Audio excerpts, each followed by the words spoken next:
River City Brass Band has revived an American tradition in music.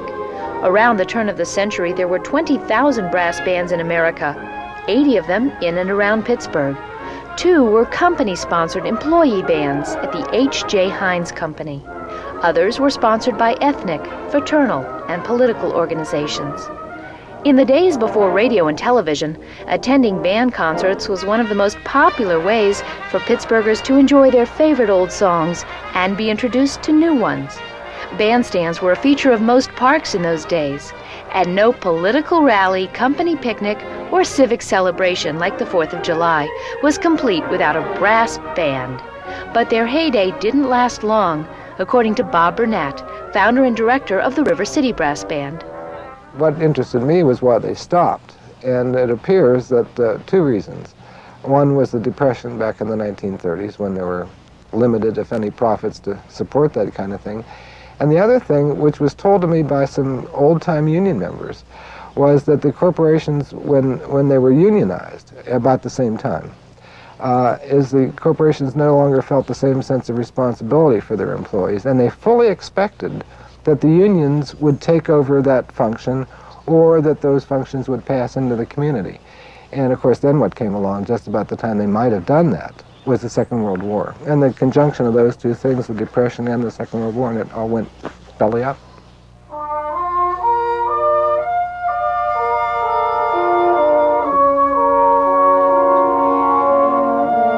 Burnett is a composer, conductor, and a music educator, and his interest in brass bands was sparked when the Grimethorpe Colliery Band from England visited Pittsburgh as part of the bicentennial celebration. Invited to compose a piece for the band to play, Burnett became so intrigued by the whole history and tradition of brass bands that he spent a year studying in England, where amateur brass bands flourish and are highly regarded. He came back determined to revive the tradition here, and within a few years formed the River City Brass Band, the only professional brass band in the country. The band takes its bright, brassy sound to cities and small towns, traveling by bus to West Virginia, Ohio, and eastern Pennsylvania, where it recently performed at Lancaster's restored Fulton Opera House.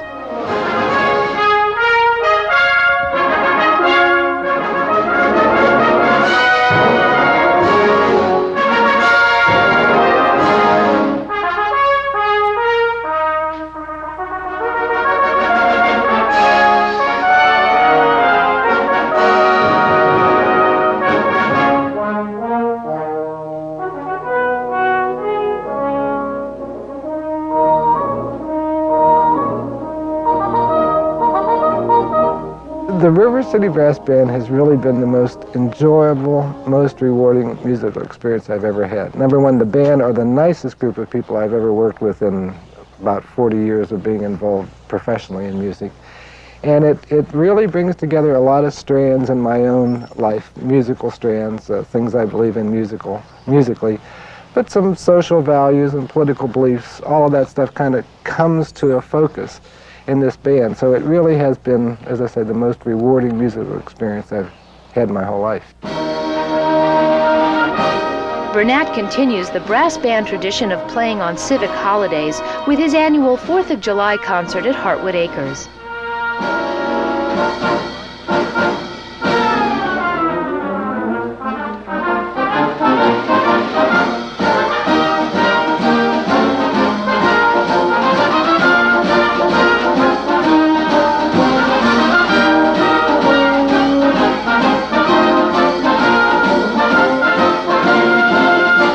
The 76 trombones of the Music Man notwithstanding, the composition of instruments in a British-style brass band, such as the River City, is as precise as its performance.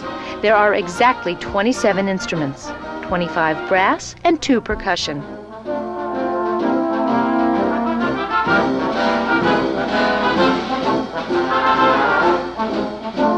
One of the things Burnett is particularly proud of is the fact that most of his 27 musicians come from around Pittsburgh.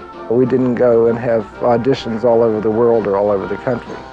Most of them are graduates of Duquesne University and Carnegie Mellon University. Bernard Black is a graduate of CMU, where he still teaches when he's not playing trumpet or cornet with the River City Brass Band.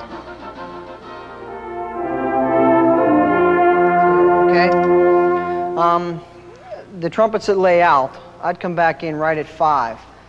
Pick right off of 1, ba-dee-da, okay? Because that's playing with the brass band can give you a lot of thrills, mainly because there are so many notes that go by so fast. You're playing violin repertoire, you're playing vocal repertoire, you're playing woodwind parts constantly. So we're getting to play quite a few more notes than one would be used to in a symphony setting, and it makes it that much more challenging. To tell you the truth, it's quite difficult sometimes. Yet Black and the other musicians make it all seem so easy.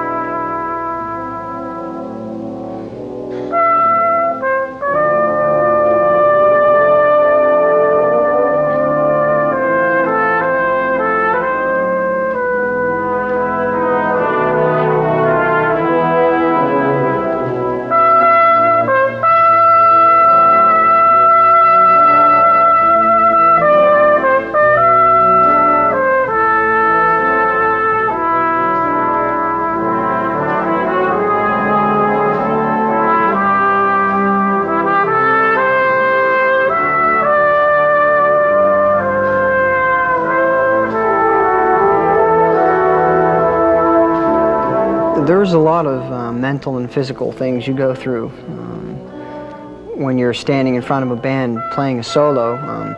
If things are going well and it feels right, it's a very nice sensation. There's nothing else like it. I never really feel alone, but you have the sensation of almost being above things and being quite on top of everything. It's a sensation I can't get anywhere else.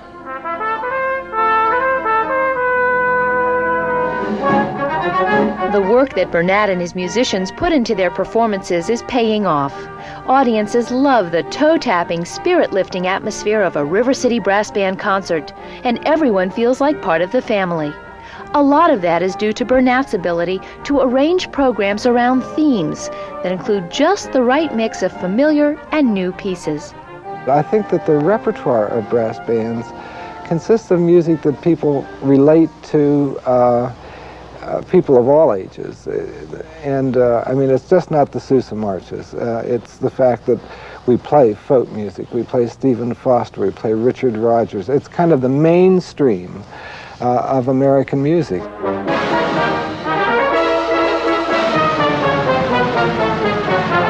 If you enjoy the music of the River City Brass Band, you're one of a growing number of people.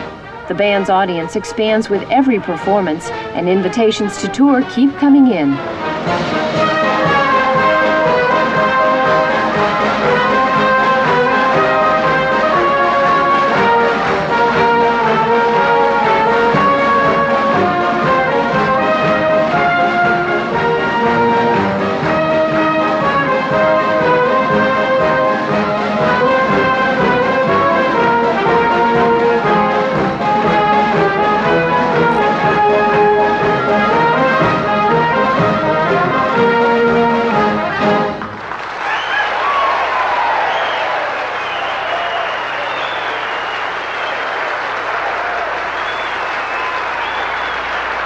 River City Brass Band's concert series is presented in Oakland, in the South Hills, in Monroeville, and in the North Hills.